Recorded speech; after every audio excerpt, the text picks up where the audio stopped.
Willkommen zu einem neuen Video. Heute, wie ihr seht, habe ich mal eine Menge Sachen hier auf dem Tisch ausgebreitet, denn heute stelle ich euch mal eine komplette Ultraleicht-Tracking-Packliste vor mit insgesamt 48 Einzelteilen, und das Ziel dabei ist, dass das eben für Einsteiger sein soll und so ein bisschen so eine Budgetliste sein soll, die relativ günstig ist. Und insgesamt stelle ich euch 48 Teile vor, also wirklich eine komplette Ultraleicht-Tracking-Liste von A bis Z für Leute, die vielleicht noch gar kein Equipment in dieser Richtung haben oder komplett neu in das Hobby einsteigen. Und ich werde euch im Schnelldurchlauf eben jede einzelne Sache hier mal vorstellen. Natürlich nicht so ausführlich, wie ich das in meinen längeren, spezifischen Videos mache, die ihr vielleicht schon mal gesehen habt. Ich werde immer ein paar Alternativen aufzeigen zu den Sachen, sagen, wie viel Gramm die wiegen, wie teuer die sind, vielleicht wo man die herbekommt und so ganz kurz anschneiden. Wenn ich das natürlich für jeden Gegenstand dieser 48 machen würde, dann wird das Video schon ziemlich lange dauern. Und vorab möchte ich auch schon mal sagen, dass es bei allen Sachen, die ich hier so vorstellen werde, wahrscheinlich ähnlich gute Optionen geben würde, die man so empfehlen kann. Und ich will auch sagen, dass ich keine Optionen hier vorstelle, von denen ich glaube, dass sie irgendwie einfach nur billig sind, sondern ich stelle wirklich preiswerte Sachen vor, von denen ich weiß, dass sie funktionieren, weil ich sie selbst schon gebraucht habe oder sie bei Freunden gesehen habe oder andere Erfahrungswerte kennen. Sicherlich gibt es immer günstigere Optionen, aber die sind dann meines Erachtens wahrscheinlich auch schlechter, und ich will dir auf keinen Fall Sachen empfehlen, die nicht funktionieren. Also es soll wirklich eine gute Ausstattung sein für das erste komplette Ultraleicht-Tracking-Set. Ich werde euch natürlich alle Sachen, die ich hier so empfehle, unten in die Beschreibung packen.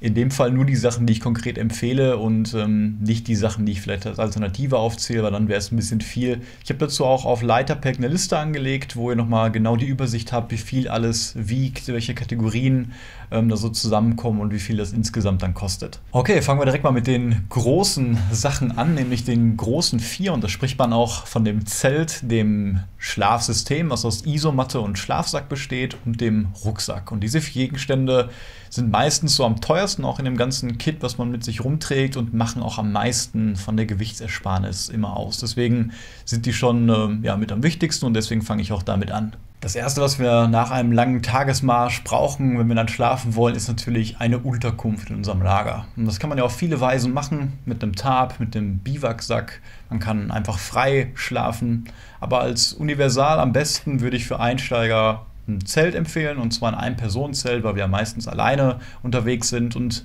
da gibt es gewisse Modelle, die eben sehr günstig zu haben sind, aber trotzdem eine ausreichende Qualität bieten.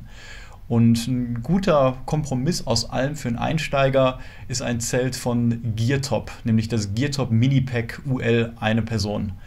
Und da komme ich schon für unter 100 € weg, nämlich es besteht aus einem Innenzelt und einem Außenzelt. Das habe ich hier leider nicht liegen, ich blende euch das mal gerade ein. Viele kennen diese Form von Zelt schon, ist eben ein Pyramidenzelt und wird auch mit Trackingstöcken aufgespannt. Das wird meistens mit 2 Trackingstöcken aufgespannt, die dann so von beiden Seiten eben das Zelt stützen. Und ich habe viele Optionen bei dem Zelt. Ich kann nur das Außenzelt aufbauen, ich kann nur das Innenzelt aufbauen, und ich kann beides kombinieren. Also wenn ich zum Beispiel weiß, dass es nicht regnet, kann ich vielleicht nur das Innenzelt aufbauen und bin dann ein bisschen flexibler. Die Sachen sind einzeln erhältlich oder auch zusammen als Paket. Als ich letztes Mal geschaut habe, hat das ganze Zelt, also außen und innen, 93 € gekostet. Jetzt gerade ist das Außenzelt auf Amazon zum Beispiel alleine für 60 € zu haben und das Innenzelt nochmal separat. Ich kann auch mit dem Zelt ein anderes Innenzelt verwenden, wenn ich mir vorher das Außenzelt dann mit den Trackingstöcken aufspanne, und kann dann vielleicht nochmal schauen, ob ich noch ein günstigeres finde, falls es irgendwie nicht vorhanden ist. Und mit allem drum und dran, also mit Außenzelt, Innenzelt und den Heringen, bin ich da bei 1194 Gramm. Manche Werte sagen ein bisschen über 1200, aber was ich so gesehen habe, liegt man knapp drunter. Falls ihr euch das Zelt noch ein bisschen genauer angucken wollt, hat Kai Sackmann auf seinem Ausrüstungschannel auch ein super Video dazu gemacht. Verlinke ich auch mal direkt unter dem Link zu dem Zelt. Und da sieht man wirklich, dass für den Preis von unter 100 € man da wirklich was sehr, sehr Gutes bekommt. Der Außenstoff ist aus 20D, also ausreichend dick auf jeden Fall. Und unten am Boden haben wir sogar einen Stoff von 50 oder 55D, was immer noch dicker als die meisten höherpreisigen Trekking-Zelte ist, die natürlich dann auch dementsprechend leichter sind. Aber als Einsteigerzelt mit 1200 Gramm habe ich da wirklich was sehr, sehr Stabiles, sehr, sehr Robustes. Der Außenstoff ist Silnylon. was auch eine gute Wassersäule aufweist. Ich glaube 3000 haben wir da außen, was mehr als genug ist. Wie gesagt, falls ihr noch ein bisschen mehr über Zelte und Stoffe wissen wollt, dann könnt ihr euch mein Zeltvideo nochmal angucken. Aber das ist meine Empfehlung, wenn ihr mit dem Tracking oder Ultralight-Tracking anfangt. Man kommt natürlich mit guten Zelten noch niedriger, aber für 93 € hat man ein solides Zelt mit 1200 Gramm. Als Alternative, wenn ich dann etwas noch Besseres haben wollen würde, würde ich von Six Moon Designs das Luna Solo empfehlen. Da bin ich natürlich bei dem mindestens doppelten Preis, wenn nicht sogar 2,5-fachen Preis, habe dann ein geringeres Gewicht.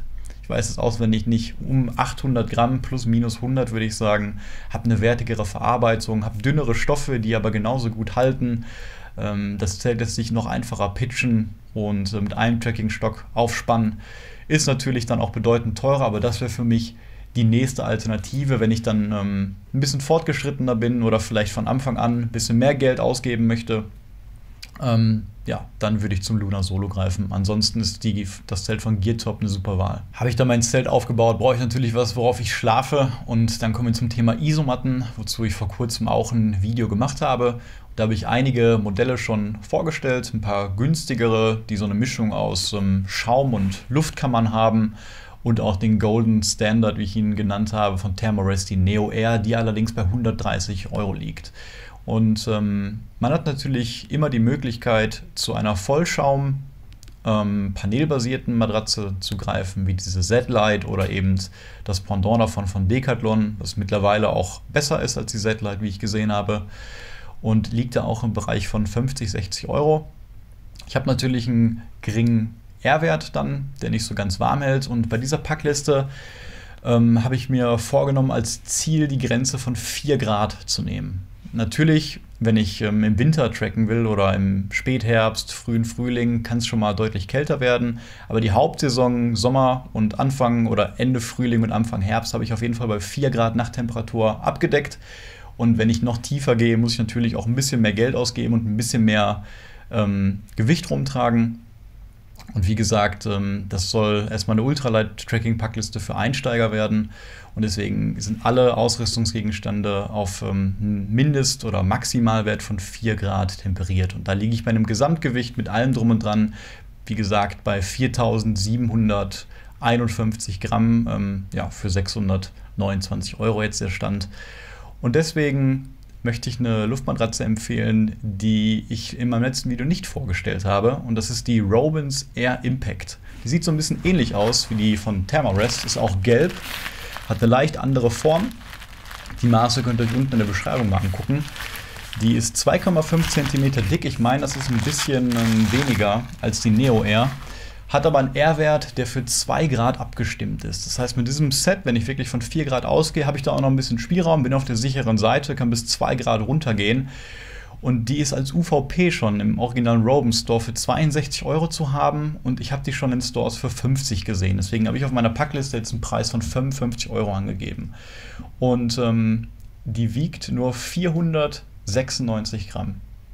Und das ist schon beachtlich für den Preis, eine Matratze zu haben, die gemütlich ist, die einen vernünftigen R-Wert hat und die nicht so teuer ist, wie gesagt. Die Alternative für Leute, die es lieber mögen, wäre eben diese Vollschaum-Matratze, die Z-Lite. Zeige ich euch mal eben kurz, falls ihr die noch nie gesehen habt. Aber ich würde sagen, als Einsteiger, wenn man vielleicht noch nicht genau weiß, was man auch präferiert, dann hat man damit ein bisschen mehr Komfort. Weiß ich vielleicht, dass ich explizit im Winter auch tracken möchte und einen deutlich besseren R-Wert haben möchte, dann könnte ich zu der Trail Air von Thermarest greifen. Die ist eben eine Mischung aus Schaum und Luft und die hat einen deutlich besseren R-Wert, und da kann ich auch dann in die Minusgrade gehen.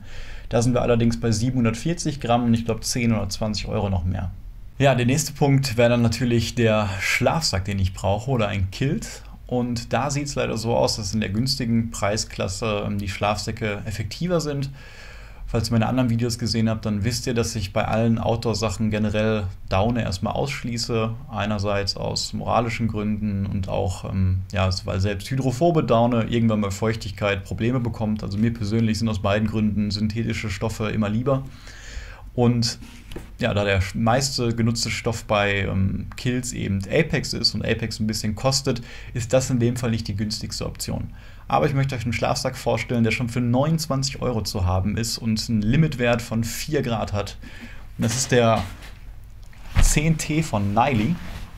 Ein Schlafsack, der sehr dünn ist, aus Synthetikmaterialien ist, von der Wertigkeit auf jeden Fall in Ordnung ist. Ich habe es selber oft benutzt und die Angaben kommen auf jeden Fall hin. Der wiegt 998 Gramm, hat auch nicht so ein großes Packmaß. Ich habe den jetzt hier zwar aufgerollt und dann sah der ein bisschen breit aus. Wenn ich den aber ganz unten in meinen Rucksack reinstopfe, was ich euch immer empfehlen würde, bei Schlafsäcken und Kills nie einen Packsack verwenden. Das macht immer, er nimmt immer mehr Platz weg. So kann ich eben die ganzen Lücken füllen.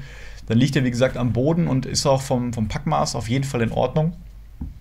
Und für 29 € bekomme ich dann wirklich was, was sehr robust ist. Auch der Außenstoff macht einen sehr guten Eindruck, Ripstop Nylon. Und ich würde sagen, wenn ihr wirklich Nächte habt und ihr schlaft mit dem Schlafsack, wo es unter 6 Grad geht und ihr wirklich an die Grenze kommt von 4 Grad, die auch der Hersteller nennt, dann würde ich schon mit voller Montur schlafen, die ich euch gleich auch zeigen würde. Also das heißt wirklich mit Fließsachen, mit der Jacke an, mit Mütze, mit Handschuhen, vielleicht oder auch ohne Handschuhe. Aber man geht schon davon aus, bei einem T-Limit-Wert hier bei diesen Preisklassen, dass man dann auch ja nicht nur in einem dünnen Base-Layer schläft, sondern auch mit seiner restlichen Ausrüstung. Und das hilft auf jeden Fall. Das mache ich selber, wenn ich eben bei meinem Kilt, der bis -4 geht, an die -4 Grenze komme nachts, dann schlafe ich auch mit allem, was ich anhabe und dann passt das auch. Und wenn man das ein bisschen berücksichtigt, dann kann man wirklich davon ausgehen, dass der Schlafsack bis 4 Grad auf jeden Fall hält. Und ja, das ist auf jeden Fall meine Empfehlung. Falls ihr direkt sagt, ihr wollt noch was Besseres haben und ihr seid an dem Punkt bereit, mehr Geld auszugeben, dann würde ich sofort zu einem Kilt greifen, nämlich zu dem Lightweight Simple Kilt. Und das sind so die günstigsten Einsteiger-Kills, die fangen so bei 130 € ungefähr an mit dem dünnsten Stoff, also Apex 133, das ist immer die Füllmenge, die dann der Schlafsack oder der Kilt aus Apex hat. Das geht dann hoch bis über 200, aber schon ja, ein 133er Kilt liegt auf jeden Fall bei der gleichen Temperaturklasse, wenn nicht sogar ein bisschen besser. Und da bin ich direkt bei ja, 400 Gramm etwa weniger. Also in M oder L liegt das so zwischen 500 und 600 Gramm. Kann ich euch auch nochmal verlinken.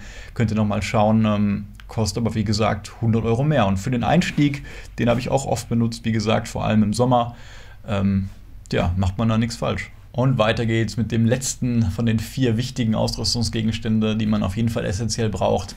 Und das ist natürlich der Rucksack. Und da stelle ich euch mit einer meiner liebsten Outdoor-Produkte vor, den ich jedem konsequent empfehle. Falls ihr mein Rucksack-Video gesehen habt, dann wisst ihr schon, was jetzt kommt. Es ist der Gear2Free Rucksack mit 40 Liter, der nur 20 € kostet. Und das schon dauerhaft und sehr lang. Und der Rucksack ist sehr einfach gehalten, deswegen auch so unglaublich leicht. Der wiegt nämlich nur 390 Gramm und da kommen selbst die besten DCF-Rucksäcke nur sehr, sehr schwer, wenn überhaupt, dran. Und das erreicht der Rucksack eben dadurch, dass er sehr simpel ist. Er hat hier einen Nylonstoff, der auch Ripstop genäht ist, sehr robust, ist mir noch nie was gerissen. 40 Liter ist natürlich etwas, was jetzt nicht allzu groß ist, aber die Fächer, die er hat, gerade oben und unten, die sind sehr, sehr gut erweiterbar. Also ich blende euch mal gerade ein Bild ein, wie der Rucksack aussieht. Wenn man da wirklich mit 50 Liter Gepäck rangeht, dann ist dieses Ziehfach hier wirklich sehr variabel. Ich kann diesen Deckel hier wirklich sehr weit nach außen ziehen. Ich habe 2 Außentaschen. Ich habe vorne eine Tasche, die ich immer gut nutze. Ich habe im Deckel innen eine Tasche und außen eine Tasche und eben diesen riesigen Sack.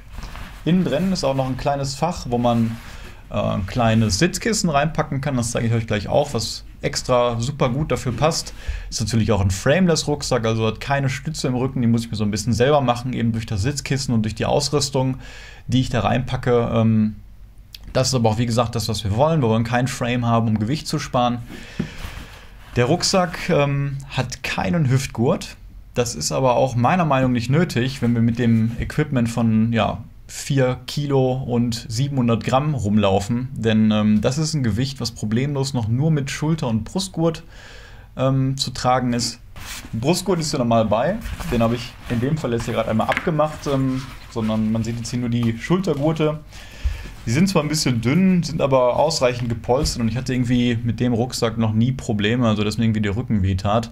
Allerdings würde ich damit nicht mit Gewichten von über 10 Kilo oder sowas gehen. Also ich rede vom Gesamtgewicht, was ich natürlich auch habe, wenn ich längere Touren vielleicht mache, wenn ich dann Nahrung und Wasser noch mitschleppe. Ich gehe mal von 3 Liter Wasser aus und irgendwie einem Kilo Nahrung. Dann komme ich schon mal an die Grenze von 10 Kilo. Mehr würde ich damit aber nicht machen. Das ist mit dem auf jeden Fall noch einfach zu tragen. Man darf nie vergessen, ich habe ein Modell von 20 Euro hier. Wenn da mal irgendwas ist, kann ich das natürlich reparieren. Aber wenn ich den Rucksack vielleicht 1, 2 Jahre mal benutzt habe und da sind schon Sachen dran, dann kann ich mir einfach einen neuen kaufen, bevor ich da irgendwie anfange, ja, selbst noch was zu reparieren. Und diese Option habe ich natürlich bei teuren Sachen nicht.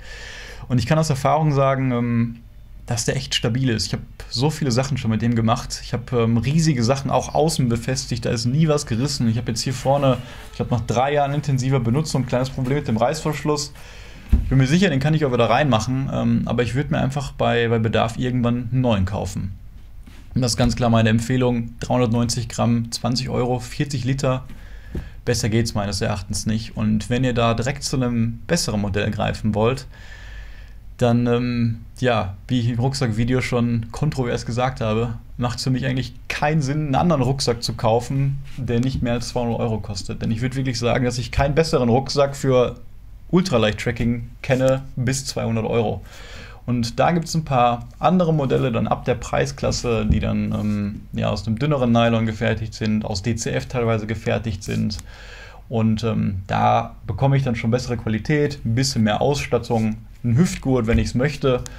Und ja, spare dann eigentlich keine Gramm mehr. Ich habe eher nur ein bisschen mehr Gramm, so 450 liegen die da meistens. Aber ich habe ein bisschen mehr Platz auf jeden Fall. Ich kann euch da mal 1, 2 Modelle auch noch verlinken. Aber wie gesagt, der Gear for Free Rucksack ist auf jeden Fall für Einsteiger meine absolute Empfehlung. Okay, ab hier versuche ich mal ein bisschen schneller weiterzumachen, weil ich glaube, das Video geht sonst 3 Stunden. Aber wie gesagt, das waren die großen 4, da kann man sich ein bisschen Zeit lassen, die sind auf jeden Fall wichtig. Und jetzt geht es weiter mit den ganzen kleineren Sachen. Und was schon gerade erwähnt, habe ich ein Sitzkissen dabei. Und das ist von 4Class, also von Decathlon, das ist da die Tracking-Marke. Und es ist ein kleines Sitzkissen, was normal doppelt so groß ist. Ich habe das nämlich genau in der Hälfte durchgeschnitten. Und das isoliert erstmal wunderbar, wenn ich mich hinsetzen möchte. Der zweite Nutzen davon ist, dass ich das passend in meinen Rucksack, in diesen Gear for Free zum Beispiel auch, in dieses Innenfach hier reinmachen kann. Und ich schiebe das dann quasi einfach hier rein und habe das als Rückenpanel, was dann wirklich unglaublich gemütlich ist beim Wandern und den kompletten Frame bei einem Rucksack eben ersetzt, der normal einen fest verbauten Frame hat. Ein dritter Nutzen, den ich oft bei diesem Ding habe, ist noch, dass ich damit meine Isomatte ein bisschen verlängere. Ich kann zum Beispiel das am Ende meiner Isomatte, wenn die hier endet, ein bisschen an die Füße legen und habe dadurch, falls meine Füße ein bisschen überstehen, noch ein bisschen mehr Isolation vom Boden. Und man merkt manchmal bei den Isomatten, gerade wenn es super kalt ist, sobald ich da ein bisschen von der Matratze mit einem Körperteil abkomme, mit einem Fuß, mit einem Arm, dann wird es sofort kalt. Und somit kann ich das ein bisschen verlängern. Also wenn die Füße überstehen, kommt die kalte Luft nicht sofort nach oben und das merkt man schon deutlich. Und genauso gut könnte ich das vielleicht auch bei extrem kalten Nächten machen, um das noch so ein bisschen unter mein Torso zu legen oder sowas. Aber ich bin damit super zufrieden. Das Ding kostet nur 4 Euro, meine ich. Genau, 4 Euro und wiegt nur 27 Gramm. Natürlich nur die Hälfte. Das Ganze wird dann doppelt so viel wiegen, aber wie gesagt, die Hälfte reicht. Also von 4Class auf jeden Fall sein Geld wert. Ja, und wo wir gerade schon mal beim Thema Schlafen und Isomattenverlängerung waren, kommen wir mal zum Kissen, was ich auf jeden Fall immer mitnehme. Ich selber benutze hier ein Kissen von Sea2 Summit, was nur 54 Gramm wiegt. Ich zeige euch das mal eben.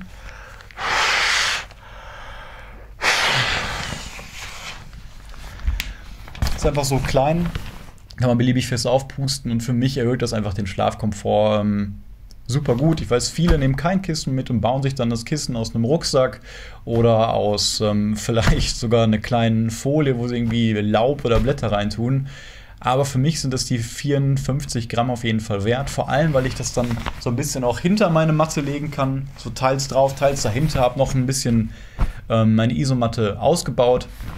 Wie gesagt, kostet das 30 Euro. Deswegen will ich euch das nicht empfehlen, denn es gibt von Trackology ein Ultraleichtkissen, was nur 13 Euro wiegt, ungefähr dieselbe Form hat, aber 24 Gramm mehr wiegt, nämlich 78. Und das ist auf jeden Fall okay. Wer da noch 20 Gramm sparen möchte, der muss eben den dreifachen Preis zahlen und kann sich dann das C2 Summit Kissen holen. Würde ich euch für den Einstieg aber auf jeden Fall nicht empfehlen. Das nächste, was ich noch als Zubehör für die großen 4 brauche, und zwar für den Rucksack, ist ein Wasserschutz. Natürlich ist dieser Stoff hier bei dem Rucksack alles andere als wasserdicht. Der ist höchstens wasserabweisend, aber da geht natürlich sofort im Regen Wasser durch. Und da ist auch irgendwie keine Plane bei, die ich eben außen drum machen kann. Das will ich auch gar nicht, weil diese Sachen wiegen meistens mehr, weil die einfach mehr Stoff brauchen, um komplett über die ganze Rucksackstruktur zu gehen. Deswegen wollen wir beim Ultraleicht-Tracking immer nur einen kleinen Schutz von innen haben. Und das sprechen wir von einem Liner. Und das ist einfach eine kleine Tüte, oder das kann alles Mögliche sein, was eben die wichtigen Sachen einpackt und trocken hält im Rucksack. Und meistens sind die dann so groß wie das Packmaß des Rucksacks selber, in dem Fall 40 Liter. Man kann selber entscheiden, ob man Sachen wie zum Beispiel das Zelt oder den Kilt noch mit reinpacken möchte. Ich lasse meistens das Zelt draußen, tue den Schlafsack aber mit rein und alles andere natürlich auch. Und am günstigsten komme ich da weg mit dieser TLD-LDPE-Folie. Das ist einfach im Prinzip eine dickere, förmige Mülltüte, die ich einfach von oben so in meinen Gear for Free reinstecken kann und dort alles reinpacken kann, was eben trocken bleiben soll. Und die hat eine ausreichende Dicke und die erhalte ich im 3er- oder 5er-Pack, zum Beispiel vom Tracking Light Store. Die verkaufen die da, die kostet nur 3 Euro im Paket und wiegt jetzt in der Größe 34 Gramm. Und ja, leichter kriege ich eigentlich und günstiger vor allem. Kein Wasserschutz. Das Upgrade dazu wäre was aus purem DCF, was dann unendlich stabil ist und ein bisschen weniger wiegt, aber wahrscheinlich das 20-fache davon kosten würde. Deswegen sind diese Folien super gut. Die sind nicht so dünn wie Mülltüten, die sind ein bisschen stabiler. Mittlerweile nach unzähligen Nutzen habe ich hier ein paar kleine Löcher drin, was jetzt auch kein Weltuntergang wäre. Aber man kann die schon mal je nach Saison oder am Saisonende dann austauschen. Und ja, das ist meine Empfehlung, um auf jeden Fall günstig und leicht einen kompletten Wasserschutz für den Rucksack zu haben. Dann kommen wir auch schon zur nächsten Kategorie, die ich in der Leiterpack-Liste mal Küche und Wasser genannt habe. Und da sind eben alle Sachen drin, die ich für mein Kochsystem brauche und für die generelle Wasserversorgung. Und anfangen will ich mal mit dem Kocher. Und da ist die günstigste Lösung meiner Meinung nach auf jeden Fall ein Gaskocher. Standardmäßig, wie auch sehr viele, benutze ich auch den BAS 3000T. Der kostet unglaublich wenig, der ist schon für 18 Euro zu haben und wiegt 25 Gramm. Nähere Details dazu gibt es auf jeden Fall auch in meinem Kochervideo. Da erzähle ich auch ein bisschen was zu den Vor- und Nachteilen von dem, denn da gibt es welche. Insgesamt bin ich damit aber immer noch sehr zufrieden. Optionen dazu sind natürlich eine ganz andere Kochbasis wie Spiritus oder Esbit. Ich würde euch als Alternative als nächstes vielleicht Esbit empfehlen. Da gibt es so einen ganz einfachen Kocher, den ich mittlerweile auch verwende. Den, ich weiß gar nicht, wie der heißt, Esbit Platinum, verlinke ich auch mal, kostet 15 Euro und da findet einfach ein kleiner Esbit-Würfel Platz, wo dann darauf der Topf gestellt werden kann. Die Esbit-Würfel gibt es in so Packs, die zeige ich mal hier. Und das wäre auch eine günstige Alternative. Spiritus geht natürlich auch. Ich muss immer Spiritus dabei haben. Ich brauche ein kleines Transportfläschchen für den Spiritus. Und wenn ich einen leichten Spirituskocher aus Titan haben möchte, wie den X-Boil zum Beispiel, muss ich da auch ein paar Euro hinlegen. Deswegen ist die einfachste, universalste Lösung, vielleicht auch ein bisschen die einfachste Lösung für Ultraleicht-Tracking-Einsteiger für mich der BAS. Und falls ihr den Kocher aus irgendwelchen Gründen unsicher findet oder nicht mögt oder so, dann könnt ihr zu dem von Eifel Outdoor Equipment greifen, den Lithium. Der ist genau gleich gebaut, hat aber allerdings ein paar mehr Sicherheitsfeatures und wiegt, glaube ich, 20 Gramm insgesamt mehr. Was ich beim Gaskocher natürlich auch brauche, auf jeden Fall, ist eine Gaskartusche. Und je nach Tracking-Tour kann ich da eine kleine nehmen von 100 Gramm oder eine große, ich sag mal große, es gibt natürlich noch größere, aber von 230 Gramm. Wenn ich alleine unterwegs bin, das habt ihr vielleicht auch in meinem Kochervideo gesehen, dann komme ich schon bis zu 10 Tage alleine mit so einer kleinen Kartusche hin im Schnitt. Und als Leergewicht rechnet man dann 90 Gramm bei den kleinen. Und das ist auch das, was ich jetzt in meiner Liste gepackt habe. Diese Kartuschen gibt es unterschiedlich. Ich rechne hier mal mit 4 Euro, vielleicht zahlt ihr auch 5 oder so. Wenn ihr die auf Masse kauft, dann habt ihr keine Versandkosten oder auch im Handel. Dann kommt ihr da schon mal auf 4 Euro. Und ja, das ist eigentlich eine relativ günstige Lösung für so ein Einsteiger-Kochset, wie gesagt. Das nächste, was ich brauche, ist natürlich ein Topf. Und wenn ich mir dann den richtigen Topf hole, dann passt sogar die Gaskartusche vielleicht da rein. In dem Fall benutze ich hier einen sehr, sehr kleinen 770 Milliliter Topf. Der kommt aus Japan, ist aus Titan und auch ein bisschen teurer, deswegen würde ich den nicht als Einstieg empfehlen. Das Ding ist auch, dass ich hiermit mittlerweile nur noch Wasser koche. Das heißt, wenn ihr mal vorhabt, irgendwie Nudeln zu machen oder irgendwelche anderen Gerichte, dann ist es sehr schwer, in so einem kleinen, schmalen Topf umzurühren. Deswegen würde ich als Einsteiger immer einen größeren nehmen. Nicht so groß wie der hier, denn der ist 1600 Milliliter groß, sondern eben eine Mittellösung von 900 Milliliter. Ich habe jetzt gerade keinen, den ich euch zeigen kann, aber da habe ich eben noch gerade den Kompromiss, dass ich damit wahrscheinlich hauptsächlich auch nur Wasser kochen werde. Aber wenn ich mal was kochen möchte, wo ich ein bisschen umrühren muss und so, dann geht das zur Not auch noch damit. Ich kann damit meine Nudeln kochen, ich kann damit umrühren, ich kann damit schön kochen. Habe auch ein Modell jetzt hier für meine Packliste gewählt, was aus Titan ist, nämlich von Keys Titan, die Version 900 Milliliter. Und die bekomme ich für 35 Euro. Habe damit einen Titantopf, bin damit also sehr leicht und komme damit 126 Gramm weg für 900 Milliliter. Und das ist einfach eine gute Lösung, die immer passen wird für die meisten. Kleiner könnte es sein, größer muss es auf jeden Fall nicht sein. Man kann auch zur Not mit einem 900 Milliliter Topf noch mit 2 Personen unterwegs sein. Meistens nehme ich da einen größeren, wie gesagt, einen 1600er mit. Aber als Einzelperson bin ich damit wirklich universal aufgestellt. Optional könnt ihr, was ich jetzt nicht auf meiner Packliste vermerkt habe, einen kleinen Windschutz kaufen oder selber bauen. Das sind jetzt 2 Modelle, die ich habe, die aus Titan auch sind. Das ist zum Beispiel ein kleiner für einen Spirituskocher und der hier wäre jetzt eher für ja, größere Töpfe, größere Gaskocher. Der geht auch ganz nach oben. Die sind beide aus Titan und echt teuer. Also je nach Stärke zahlt man dann zwischen 20 und sogar 40 Euro. Deswegen ist das kein Muss. Ich kann mir auch immer zur Not irgendwie mit dem Gaskocher selber so ein bisschen Windschutz bauen. Ich kann in meinem kleinen Vestibül vom Zelt so ein bisschen kochen. Natürlich muss ich da aufpassen. Ich kann mit meinen Schuhen zur Not, habe ich auch schon gemacht, einen Windschutz bauen. Aber wenn ihr einen haben wollt, dann könnt ihr euch aus Alufolie auch einen selber bauen. Und dann nehme ich einfach ein Stück Alufolie, schneide das ein bisschen parat und falte das 4-mal, 6-mal immer so übereinander und klebe mir die Seiten ab mit Klebeband. Habe ich auch schon selbst gebaut. Und dann habe ich ungefähr so eine Form hier und kann das einfach großzügig um meinen Topf und mein ganzes Kochsystem dann rummachen. Das sieht natürlich dann so aus, dass der hier drauf ist und hier der Topf ist. Deswegen muss die Folie schon so hoch sein, damit der Wind auf jeden Fall nicht oben drüber kommt. Ja, wie gesagt, als Sicherheitstipp nochmal, den Windschutz am besten nie ganz rummachen, nicht ganz luftdicht zumachen, weil sonst kann es sein, dass die Gaskartusche sich zu weit erhitzt. Und am besten eine Seite auflassen, die dann quasi gegen den Wind steht. Aber Details dazu in meinem Kochervideo, deswegen will ich hier auch gar nicht so lange ausholen jetzt. Um ein Kochsystem anzubekommen, brauche ich natürlich Feuer. Und die beste und günstigste Lösung, oder vielleicht nicht günstigste, aber eine Lösung, die auf jeden Fall günstig genug ist, sind diese kleinen Mini-Bics. Die haben auch so eine Fachbezeichnung J25. Und ja, die kriege ich teilweise alleine schon unter 1 Euro. Ich habe mir damals bei Amazon, glaube ich, so ein 10er-Paket davon bestellt. Ich habe da persönlich immer 2 von mit. Die wiegen so 10, 11 Gramm. Habe einen als Backup bei, um die ich auch Reparaturtape gewickelt habe. Kann man immer gut gebrauchen, falls mein Rucksack irgendwie mal oder Zelt oder Isomatte irgendwas hat, kann ich das damit tapen. Ich würde euch empfehlen, ein Backup mitzunehmen. Meine Packliste habe ich jetzt nur mit einem gerechnet, weil ein eigentlich reicht. Gerade Big ist dafür bekannt, dass die sehr windunanfällig sind, sehr robust sind und auch nachdem die ein bisschen nass waren, immer noch gehen. Und ja, deswegen 2 Euro, 11 Gramm maximal. Ich habe mit 2 Euro sogar gerechnet. Ja, da komme ich sehr gut bei weg. Falls ich ja mein Essen gekocht habe, will ich das natürlich auch essen. Und dazu brauche ich Besteck. Und am besten nicht Messer, Gabel und Löffel einzeln, sondern irgendeine Hybridlösung, nämlich ein Spork. Das kann im einfachsten Fall so aussehen, das ist was ganz Einfaches aus Plastik. Ich weiß gar nicht, wie viel dieses Ding hier wiegt und woher ich das habe. Aber am meisten brauche ich eigentlich nur einen Löffel.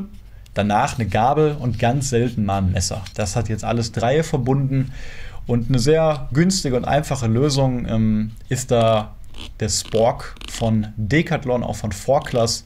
kostet nur 1 Euro und wiegt 11 Gramm. Ich blende euch ein Bild ein, den habe ich jetzt gerade nicht hier, den habe ich aber schon in eigener Benutzung mal gehabt. Der ist ausreichend lang, um auch so in Trockennahrungspakete reinzukommen, zum Beispiel von Track and Eat. Der ist sehr robust und 11 Gramm ist da auch nicht zu viel. Ich persönlich, falls man da upgraden möchte, benutze da was von MSR. Das sieht so aus und kann auch gefalten werden. Hat jetzt quasi nur Löffel und Gabel in einem und ich weiß gar nicht, wie das heißt, MSR Göffel, glaube ich. Und der wiegt dann 9 Gramm, also nur 2 Gramm weniger. Und ich glaube, das Ding kostet echt 8 oder 9 Euro. Ich finde es ein bisschen besser von der Stabilität, von der Handhabung, aber ich würde da echt auf die 2 Gramm verzichten und das Produkt von 4Class für 1 Euro nehmen. Okay, kommen wir zur Wasserversorgung, die ich natürlich auch zum Kochen brauche und vor allem zum Trinken. Und wie ihr wisst, verzichte ich dann mittlerweile auf Trinkblasen oder Wasserblasen, weil die einfach insgesamt schwerer sind. Und mittlerweile finde ich auch in der Handhabung nicht so einfach wie Plastikflaschen. Viele Leute haben es ganz gerne, wenn die konstant hier einen Schlauch hängen haben und daran erinnert werden, zu trinken oder dass ich irgendwie nichts extra was rausholen muss zum Trinken. Falls ihr da Probleme habt, dann, wie gesagt, könnten da Trinkblasen für euch eine Alternative sein. Ich habe da auch so ein Video gemacht zu Tracking Wasserversorgung, wo ich nochmal die Vor- und Nachteile aufzähle. Aber in dem Fall gehen wir hier von Wasserflaschen aus. Und die leichteste, die es auf dem Markt gibt, ist eine von Netto. Das ist die Netto Naturalis. Die fasst 1,5 Liter und wiegt nur 23 Gramm. Die bekomme ich natürlich unter 1 Euro schon. Ich habe jetzt mit 1 Euro pro Flasche mal einfach großzügig gerechnet. Und günstiger kann ich kein Wasser transportieren als in dieser Flasche. Und die sind unglaublich robust. Das Plastik ist gut verarbeitet. Obwohl es so dünn ist, ist nie kaputt gegangen. Und wenn ihr 2 davon nehmt, dann habt ihr wie gesagt 46 Gramm und könnt damit 3 Liter Wasser tragen, was auf jeden Fall dicke ist. Bei meinem Rucksack habe ich vorne in meinem Schultergurt noch ein kleines Fach und nehme da noch mal eine kleine 1,5 Liter Flasche mit. Die seht ihr hier. Die wiegt 11 Gramm, glaube ich. Müsst ihr nicht haben, aber kann man noch dazu nehmen. Habe ich jetzt bei meiner Packliste nicht getan. Und falls ich unterwegs Wasser trinken möchte, kann ich mir überlegen, ob ich einen Wasserfilter mitnehme. Bei meiner Packliste habe ich jetzt mit einem Wasserfilter gerechnet und zwar sogar das Original, den Sawyer Wasserfilter, und zwar nicht den Mini, sondern den ganz normalen, weil der Mini für mich einfach eine zu niedrige Durchlaufgeschwindigkeit hat. Das dauert lange, das Ding verstopft schneller, ich muss es öfter reinigen. Deswegen der normale, der wiegt ein bisschen mehr, nämlich 65 Gramm und kostet 52 Euro. Aber das habe ich schon in die Packliste mit eingerechnet für 629 Euro. Da ist dieser Wasserfilter drin.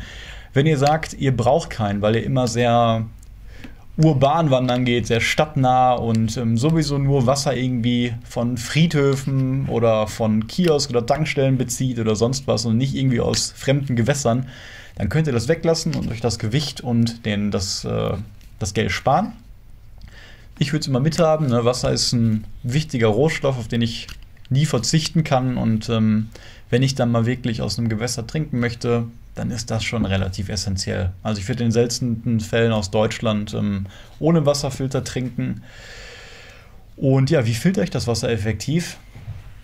Wenn ich mich entschließe, einen Wasserfilter zu nehmen, kann ich leider die Netto Naturalis Flasche nicht nehmen, weil der Anschluss hier drauf nicht passt. Aber es gibt eine günstige Alternative von Aldi, nämlich die Quellbrunnenflaschen, die auch 1,5 Liter groß sind und nur 3 Gramm mehr wiegen, also 26 pro Flasche. Und da passt dieser Sawyer-Filter drauf.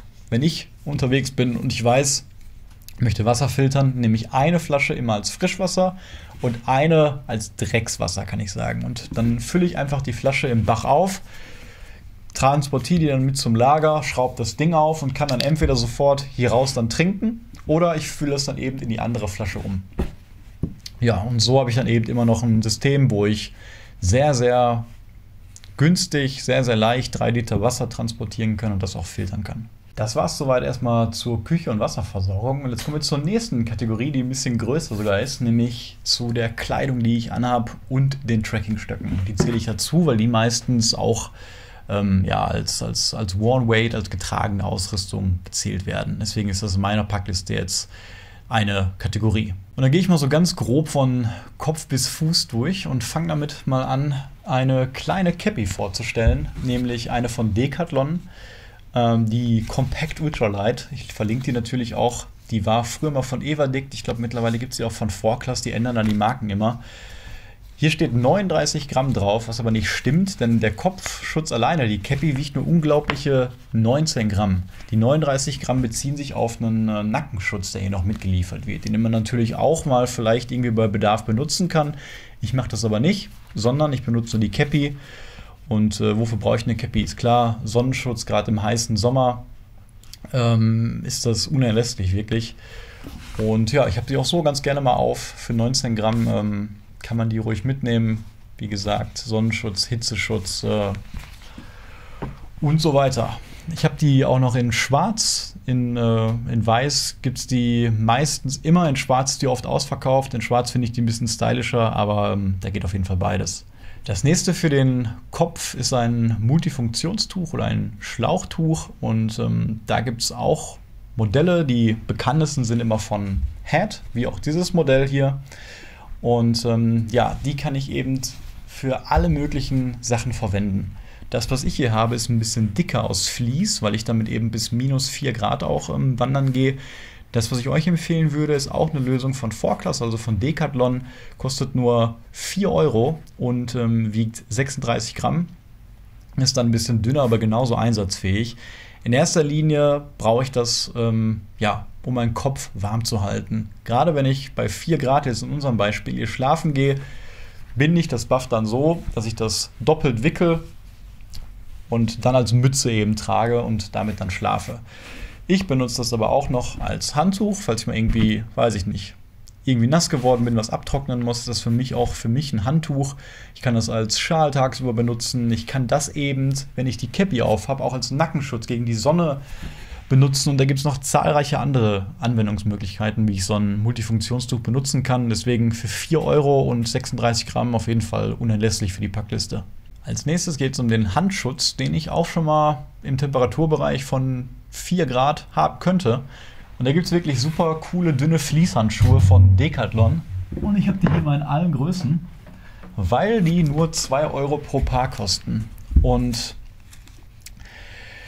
ich persönlich habe da alle Größen getestet, von XS bis XL, glaube ich. Und für mich passen die S-Handschuhe, obwohl ich 1,90 groß bin, ausreichend. Und ich möchte natürlich die kleinsten Handschuhe immer nehmen, weil ich dann erstens am wenigsten Gewicht habe. Und im Zweifel, falls ich mal irgendwie später in heftigerem Klima unterwegs bin, auch noch Überziehhandschuhe benutzen kann.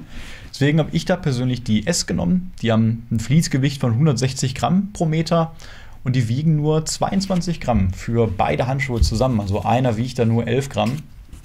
Und ich trage die wirklich gerne in der Not auch beim Schlafen, macht nochmal ein bisschen Wärme dazu und ja, wie gesagt, 2 Euro, also günstiger geht es auf jeden Fall nicht und die reichen komplett aus. Das nächste auf meiner Liste ist der Regenschutz der Kleidung. Und für mich, was ich auch persönlich benutze und auch allen empfehle, ist da keine Regenjacke, sondern ein Regenponcho. Ich werde dazu noch mal ein ausführliches Video machen, warum ich gerade den Poncho am besten finde. Da gibt es auch Vor- und Nachteile, klar, aber ein Poncho generell ist eine äußere Schicht, die komplett wasserdicht ist, die hat keine Membran und die braucht auch keine Membran, weil ein Poncho eben von unten und von hinten sehr gut belüftet werden kann. Die meisten Modelle gehen sogar noch über den Rucksack. Ich habe da noch einen zusätzlichen Schutz und habe dann auch noch weitere Öffnungen unten, womit ich auf keinen Fall bei warmem Wetter schwitze. Und ja, selbst das Bekannte, was immer bemängelt wird beim Poncho, wenn es irgendwie sehr windig ist und der Poncho dann wegfliegt, das kann ich alles ja, durch richtiges Anziehen auf jeden Fall regulieren. Und wenn ich den Poncho eben gut anziehe, dann drückt der Wind auch eher den Poncho gegen mich. Und ja, ihr habt selbst in Schweden vielleicht gesehen, mein Schweden-Video, da hatte ich den Poncho an. Da gab es auf jeden Fall Situationen, wo dann irgendwie ein bisschen was weggeflogen ist, aber im Großen und Ganzen war der Poncho super. Und ich habe so ziemlich das leichteste Modell persönlich, auch von Sea2 Summit. Das kostet 80 Euro und wiegt unter 200 Gramm. Aber es gibt eine günstigere Alternative, nämlich von Trackmate, den Essential Poncho. Und der wiegt genau 200 Gramm, was schon ein gutes Gewicht für einen Poncho ist, vor allem mit der Größe, und kostet nur 25 Euro. Also ich würde echt keine membranbasierten Regenjacken kaufen. Ich verzichte auch in der Packliste auf eine Regenhose, in dem Fall nur auf eine lange Trekkinghose, stelle ich euch auch vor. Der Poncho geht weit genug runter, dass die Beine auf jeden Fall geschützt bleiben zum großen Teil. Zumindest genauso wie bei einem Regenrock, den auch viel tragen. Und Für 25 € habt ihr den kompletten Wasserschutz, der komplett dicht ist, da muss nichts lüften, da ist keine Gore-Tex-Membran, die über die Dauer vielleicht doch wasserdurchlässig wird. Und deswegen, ja, meine klare Empfehlung. Unter dem Poncho, wenn es kalt ist und was ihr hauptsächlich tragen werdet, wenn ihr stehen bleibt, wahrscheinlich bei dem Temperaturbereich, ist eine Jacke. Und da sind eigentlich Puffy-Jacken immer an erster Stelle. Meistens haben die Daune, aber oft jetzt mittlerweile auch Synthetikfüllung, was ich natürlich aus den genannten Gründen viel besser finde. Und da habe ich wirklich sehr gute Erfahrungen mit der Jacke von Decathlon auch gemacht, auch wieder von 4Class. Ich kann dir mal hier so ein bisschen zeigen. Es ist einfach die klassische Puffy-Jacket, die einen sehr, sehr schönen Synthetikstoff innen drin hat. Ich habe die Jacke zum Beispiel in Schottland auf dem West Highland Way angehabt, wo es eigentlich nur nass ist und wir auch sehr, sehr niedrige Temperaturen hatten. Und ich finde diese Jacke wirklich unglaublich gut. Die hat mich nur 15 € neu gekostet bei Decathlon, als das gerade ein Auslaufmodell war. Im Normalpreis kostet die auch nicht viel mehr, ich glaube 25 oder 30 €. Aber immer gerade zum Saisonschluss, wenn ein bisschen was verändert wird vom Branding, vom Schnitt, dann sind die für unter 20 € zu haben. Und die ist sogar mit Kapuze, die man sehr, sehr gut zusammenziehen kann. Die schützen auch meinen Hals, habe einen Ausschnitt am Gesicht, dass da gar kein Wind reinkommt. Und die haben das da in Windkammern getestet bis zu -6 Grad. Natürlich mit Vlies und sowas drunter, aber ich kann das bestätigen. Also die Jacke wird auf jeden Fall auch für jeden Winter reichen. Und gerade für den Preis ist die super. Der Unterschied zu einer guten Jacke, ich selber trage zum Beispiel die Micro Puffy von Patagonia, ist, dass die ein bisschen schwerer ist. Ne? Also die Patagonia zum Beispiel ist dann noch leichter. Und die hat halt echt einen doofen Schnitt, sage ich mal. Also man merkt schon, dass sie halt bei mir zumindest sehr breit dann ist und so ein bisschen wie so ein Sack sitzt, aber man hat unten noch einen Gummizug, kann die zumachen und ja, wer da jetzt nicht unbedingt modisch das beste Highlight haben möchte, der macht echt mit dieser Jacke nichts falsch. Und lasst euch nicht dadurch täuschen, dass ich die für 15 € gekauft habe. Die Qualität ist super, da ist nichts dran. Und ich habe die echt oft benutzt. Also ja, meine klare Empfehlung für die Packliste. Dann geht es weiter mit dem Midlayer, den ich die meiste Zeit vielleicht beim Wandern anhabe, wenn wir so in den kalten Bereich gehen oder eben nur im Rucksack habe, wenn wir noch im Sommer wandern und dann vielleicht beim Schlafen anziehe oder auch im Lager. Und das ist eine Fleece-Schicht und da bin ich auch bei Decathlon. Und da gibt es diesmal 2 Optionen und ich empfehle euch sogar die teurere.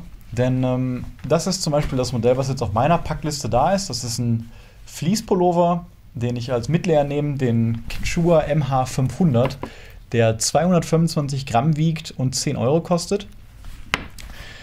Der hat auch so eine Wabennähung, was nochmal ein bisschen mehr Wärme gibt. Der hat hier einen Zipper, der manchmal extrem nützlich sein kann, um so spontan zu lüften. Wenn gerade ich so im Frühling und Herbst unterwegs bin und was mal bewölkt ist und ohne Sonne extrem kalt und mit Sonne wieder wärmer, dann kann ich hier ein bisschen lüften. Wenn ich das zumache, habe ich einen wunderbaren Kragen. Und es gibt eine Alternative bei Decathlon, die nur 2 € auch kostet. Das ist ein Fleece-Pulli, der aus recycelten Plastikflaschen gemacht wird. Der hat dann nicht diese Wabenstruktur, sondern ist nur aus einem Teil genäht. Aber viele Leute nehmen den lieber als den, weil der eben nochmal 20, 30 Gramm, glaube ich, leichter ist. Meines Erachtens ist der hier aber viel robuster und hat nochmal eine deutlich bessere Wärmeleistung. Also wer jetzt wirklich noch ein bisschen mehr sparen möchte und noch ein bisschen leichter haben möchte, der kann den anderen Fleece-Pulli nehmen. Den habe ich übrigens auch 3-mal. Ich trage den auch privat sehr gerne, weil man da einfach für sehr, sehr wenig Geld einen echt schönen Fleece-Pulli bekommt. Ich würde aber sagen, universaler ist der hier, der hält ein bisschen mehr aus, der kann auch nicht so reißen und der ist robuster. Aber wie gesagt, ist das eine Präferenz. Ich bin in meiner Packliste vom teuren Modell jetzt erstmal ausgegangen, nämlich von dem für 10 €. Das nächste ist der Base Layer. Und den Base Layer, den habe ich hier gar nicht spezifisch angegeben und den mit 0 € auch bepreist, weil meines Erachtens, wenn ich in den Temperaturbereich bis 4 Grad nehme, dann kann jeder ein T-Shirt anziehen, was er einfach von zu Hause hat. Und da muss man nicht unbedingt was Neues kaufen. Vorzugsweise nämlich etwas, was keine Baumwolle hat, sondern nur synthetisch ist, weil das eben ein besseres Klima für die Haut hat und auch schneller wieder trocknet. Ich persönlich, wie gesagt, nehme da keine Wolle, obwohl sich Merino-Wolle auch sehr, sehr gut als Unterwäsche und als Base Layer eignet. Aber ich setze da wirklich voll auf Synthetik und bin damit auch zufrieden. Falls ihr sowas gar nicht habt und irgendwie doch lieber was Neues haben wollt, dann gibt es auch bei Decathlon wunderbare Optionen. Ich habe da schon vieles getestet, gerade die mit den langen Ärmeln. Ich glaube, die kommen da aus diesem Trailrunning-Bereich auch. Die sind wunderbar und die gibt es schon für unter 10 Euro. Ja, weiter geht's mit der Hosenoption. Und da bin ich wieder bei Decathlon, weil Decathlon macht wirklich wunderbare Kleidung für sehr, sehr wenig Geld. Und bei den Trekkinghosen ist es so, dass es da wie bei vielen anderen Ausrüstungsgegenständen bei Decathlon immer 3 Klassen gibt. Die haben das meistens immer in 100, irgendwie 300 und 500 bezeichnet. Und es ist nicht immer so, dass das teuerste dort das Beste ist, denn gerade fürs Ultraleicht-Tracking ist die Trek 100 Trekkinghose auf jeden Fall die beste, die ich auch schon oft anhatte. Die kostet nur 10 Euro, was auch wieder unglaublich ist bei der Verarbeitung. Und ja, was kann ich über die Hose sagen? Erstmal ist das eine Zip-Off-Hose, was natürlich, wenn wir jetzt so ein Kit haben wollen, was erstmal für viele Situationen gut ist, sehr wichtig ist. Ich hatte das, wie gesagt, die Hose zum Beispiel auch in Schottland an und oft bin dann in kurzer Hose runtergelaufen, oft in langer Hose. Wenn ich den Poncho habe und in meinem Kit jetzt keine Regenhose, dann reicht das auch, wenn ich die Beine unten dran mache. Die sind auf jeden Fall wasserresistent, natürlich nicht komplett wasserdicht, das will ich auch gar nicht. Aber wenn ich den Poncho drüber habe und die langen Beine, dann ist das auch nicht schlimm, wenn die Knöchel ein bisschen nass werden vielleicht. Die Hose weist genug Wasser ab und auf Dauer ist es auch nicht schlimm, wenn dann meine Beine unten nass werden, wird dann nicht kalt. Wenn es warm wird, mache ich die Beine ab. Die Hose ist ein bisschen elastisch, hat einen leichten Gummizug, die ist sehr bequem zu tragen. Also die ist sehr dünn, erinnert, glaube ich, mehr an eine Jogginghose sogar. Hat nützliche Taschen, nicht zu viel Schnickschnack, dass sie auch noch leicht ist. Die wiegt 335 Gramm. Und ich habe mich gerade vertan, die kostet nicht 10 Euro, sondern 24 Euro, was auch nicht unwesentlich mehr ist. Ja. Aber ist eine super universale Hose, leicht und bis 4 Grad auf jeden Fall perfekt. Was nämlich 10 Euro kostet, ist die Fleece-Hose, auch von Decathlon. Auch die 100er, da gibt es 2 Modelle, eine aus Fleece und eine aus Merino. Wie gesagt, ich nehme die Fleece, bin damit super zufrieden.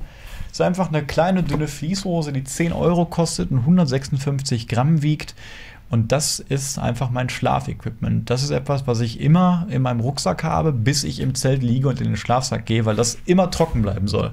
Genauso wie im Optimalfall meine separate Schlafkleidung. In dem Fall mache ich das oft mit meinem Fleece Midlayer. Also wenn ich zum Beispiel beim Baselayer unterwegs bin und es wird zu kalt für den Baselayer, dann ziehe ich oft direkt die Jacke an, falls es auch irgendwie feucht ist, damit auf jeden Fall meine Fleece-Hose und mein Fleece-Midlayer auf jeden Fall trocken bleibt, damit, wenn ich eine kalte Nacht habe, in dem Beispiel von 4 Grad, einfach schön in meine trockene Fleece-Hose reingehen kann und in meinen trockenen Midlayer. Und das plus den Schlafsack, da komme ich schon sehr weit mit. Es ist warm, das ist gemütlich und vor allem günstig und leicht. Kommen wir zu den Socken, die ich da auch noch anhabe. Und beim Ultraleicht-Tracking nehmen die meisten und ich auch 2 Paar Socken mit. Eben eine immer zum Wechseln und vor allem auch eine zum Schlafen. Ich möchte unbedingt, wenn ich schlafen gehe und bei 4 Grad bin, ein trockenes Paar Socken haben. Und ein Paar Socken am besten, was ich dann immer zum Wandern trage. Und die können sich auch so ein bisschen unterscheiden. Fangen wir mit den Wandersocken an. Meines Erachtens gibt es da mittlerweile 2 oder 3 Optionen, welche Socken man sich dazulegen sollte. Zweilagige Socken von Wright Socks. Die benutze ich auch sehr oft. Ist der Vorteil eben, dass ich, wie gesagt, 2 Lagen habe und dadurch weniger Reibung an dem Fuß habe. Denn dann reibt nicht die Socke auf der Haut, sondern die äußere Socke an der inneren Socke und im Optimalfall dann nichts mehr an der Haut. Und wer große Probleme mit Blasen hat, der sollte die Wright Socks nehmen und hat dann viel weniger Probleme. Kann ich bestätigen. Ich mittlerweile nehme aber die Inji-Socken.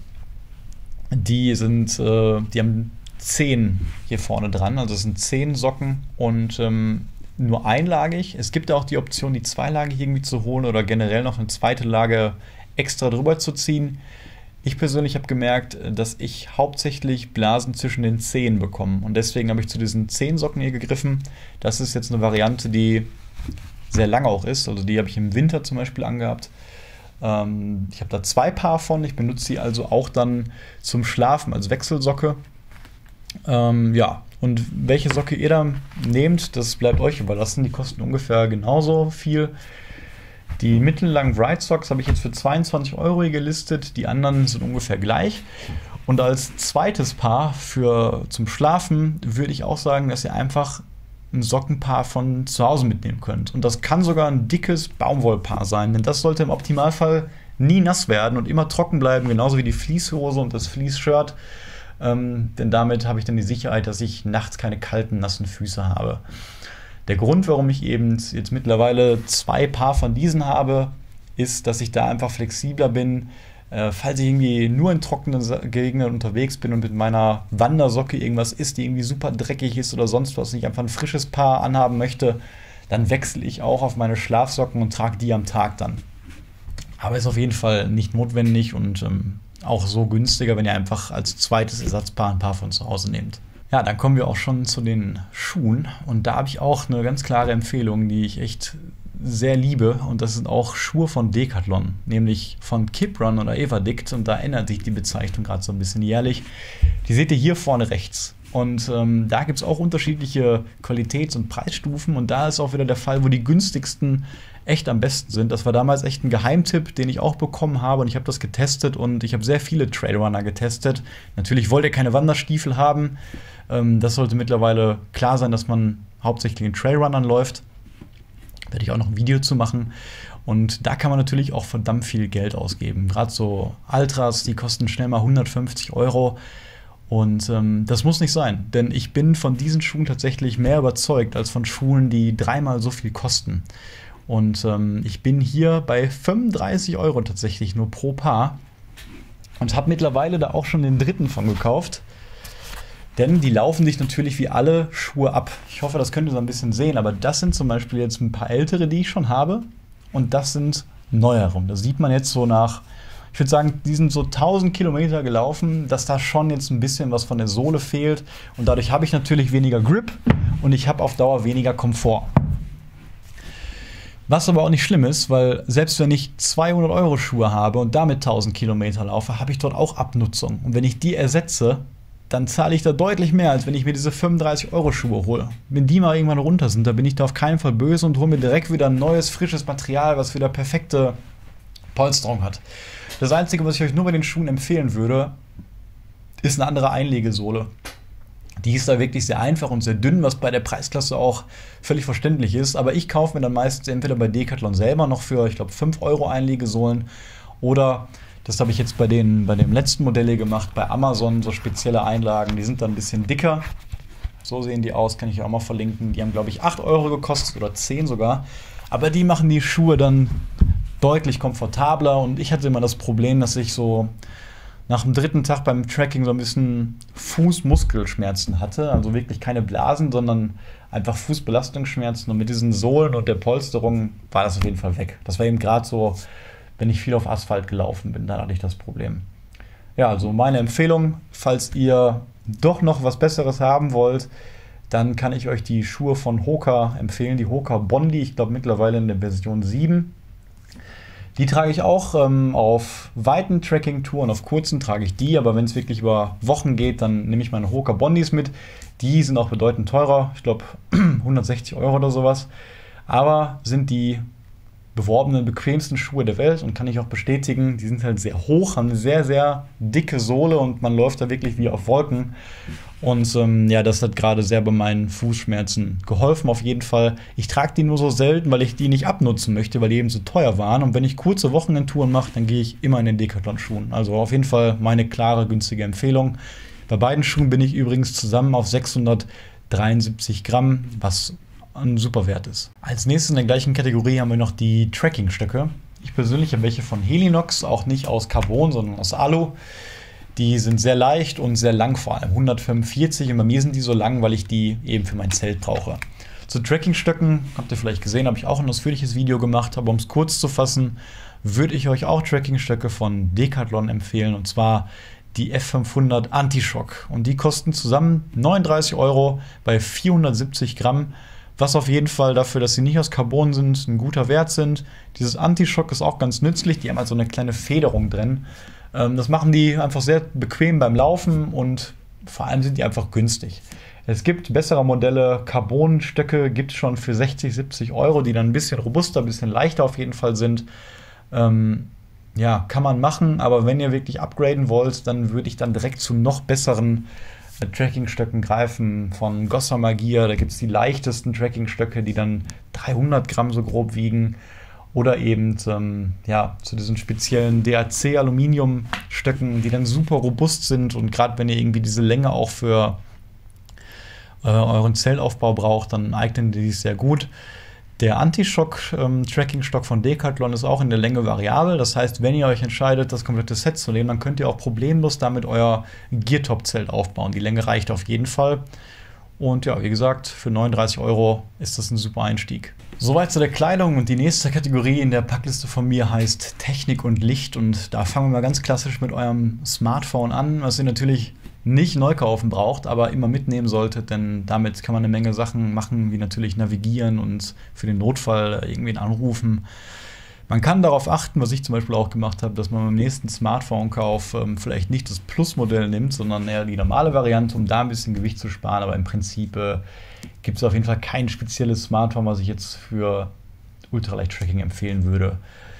Das nächste wäre eine Kopflampe. Und die brauche ich auf jeden Fall, denn obwohl mein Smartphone auch eine Taschenlampe hat, eignet sich das nicht, um irgendwie im Dunkeln was aufzubauen oder den Weg zu finden, denn da brauche ich beide Hände und deswegen brauche ich dann eine Kopflampe. Und da ist die günstigste Option, das ist nicht die günstigste, aber da würde ich direkt zur besten Option greifen, weil die eben auch nicht so teuer ist. Zur Nitecore NU25 greifen, die kostet 33 €, aber wiegt auch nur 33 Gramm.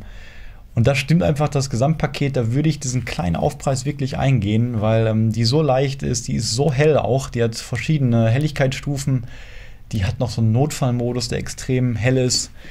Ich bei mir habe dieses Band hier ausgetauscht, also dieses Kopfband, was man da hat, und habe das durch so einen Gummiriemen ersetzt, um nochmal mehr Gramm zu sparen. Das kann auch jeder selbst machen. Da braucht man einfach so einen Kordelzug nur für und so ein kleines Kordelband und kann dann eben noch das Gewicht von diesem bisschen zu dicken Kopfband sparen. Und zusammen wiegt das dann eben modifiziert 33 Gramm bei 33 €. Dann braucht ihr natürlich auch eine Stromversorgung für unterwegs. Und da kommen wir zu den Powerbanks. Über die habe ich auch schon mal ein Video ausführlich gemacht, wo ich ein paar Modelle vorstelle. Da gibt es 3 Klassen, die man so haben kann, also 3 Größen, 5.000, 10.000, 20.000, ein paar Zwischendinger.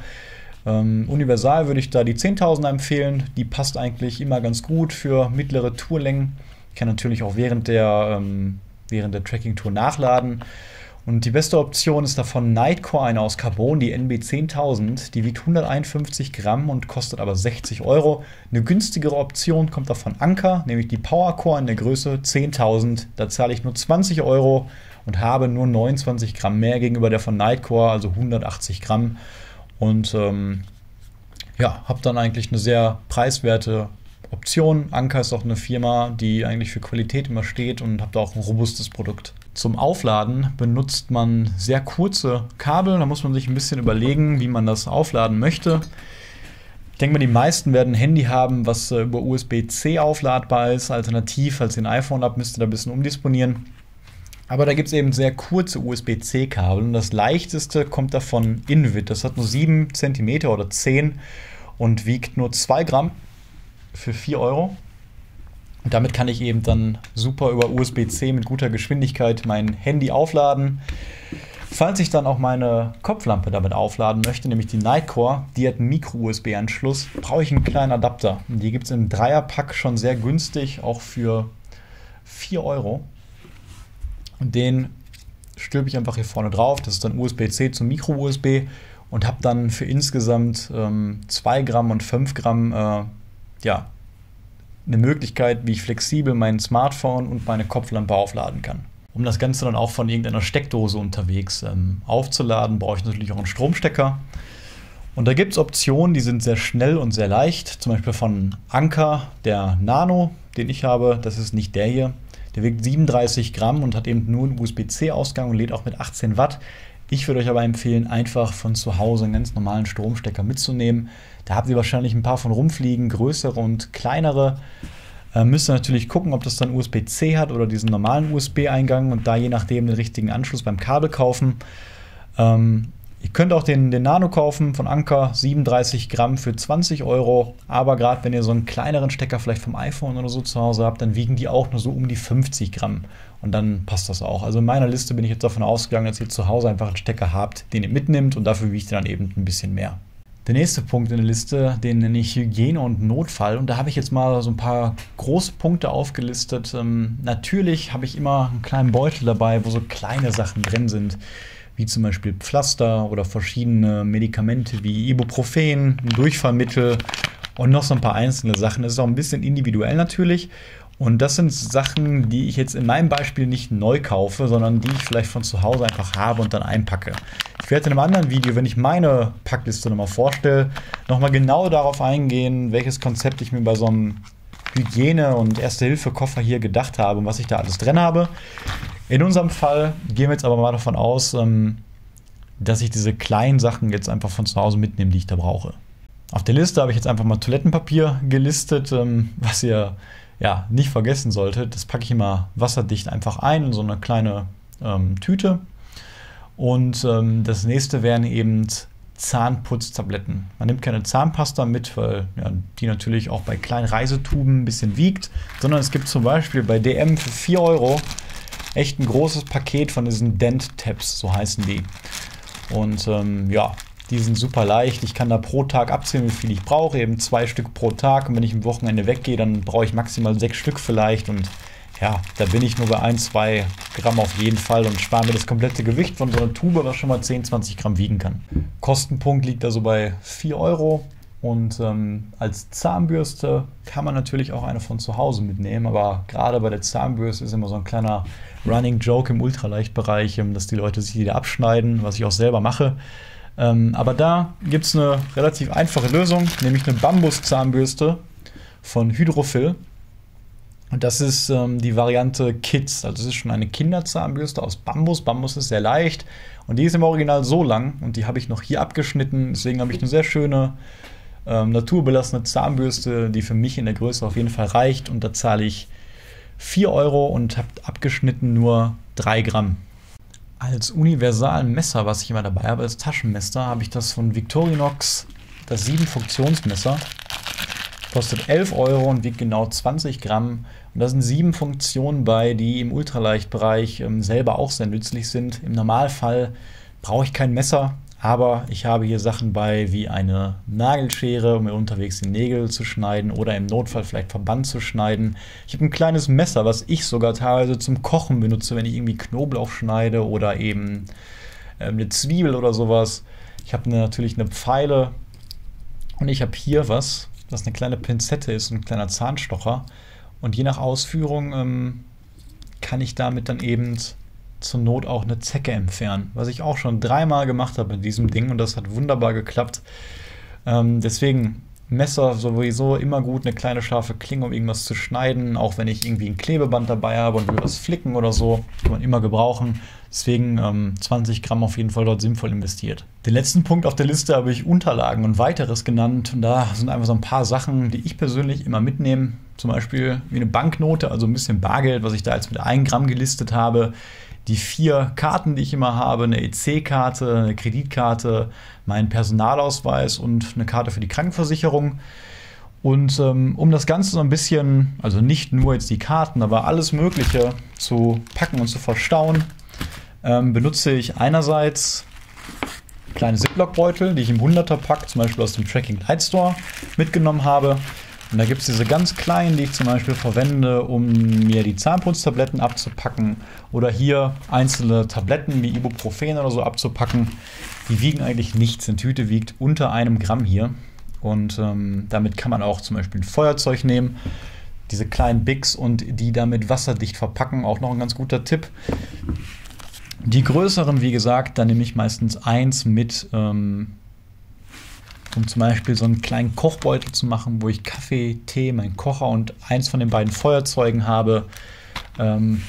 Oder je nach Bedarf andere Sachen. Nehmt nicht zu viele davon, die wiegen natürlich auch ein bisschen, aber selbst die großen wiegen nur 1 Gramm und kosten nicht viel. Ich habe die mal jetzt in die Packliste reingepackt und 2 Euro dafür angerechnet.